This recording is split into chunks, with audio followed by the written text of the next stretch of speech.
Esther chapter 4, in this lovely book of Esther, you see the purity of God's grace, absolute grace. God used a secular woman like Esther and her adopted father Mordecai in order to save his people, but they weren't particularly spiritual people. You never read the name God or Yahweh anywhere in Esther, and you never read that anybody prayed to God.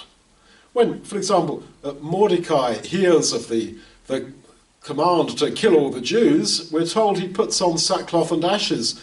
But normally in the Bible, when somebody puts on sackcloth and ashes, they also pray to God. But that's not said here. When Esther decides, okay, I will go into the king, her husband, and say, look, I'm a Jew. I am a Jewess.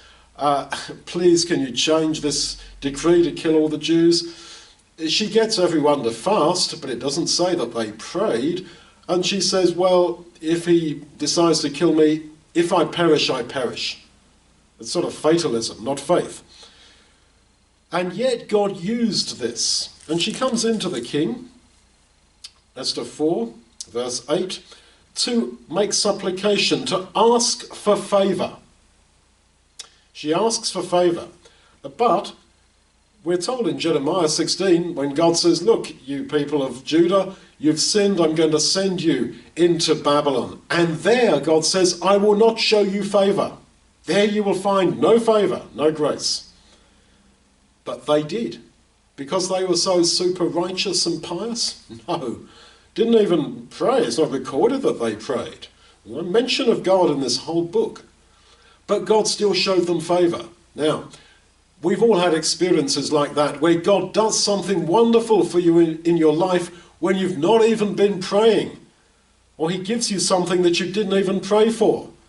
God does exceeding abundantly above all we ask or think, and it is in our weakest moments, when you'd have expected God to just pull away from us, that he shows his grace. Now, we have to be like that to other people. We reflect that grace to others, but you'll only find strength to love like that. Strength to be gracious when you perceive how pure is God's grace to you, and how you see how pure was his utter grace in saving the Jews, his people, at this time through Esther, who isn't recorded as praying or saying anything about God or Yahweh, but all the same, having said, I will not give you favour. You won't get any favour in that Babylon where you're going to. He does give them favour because he pitied them and loved them.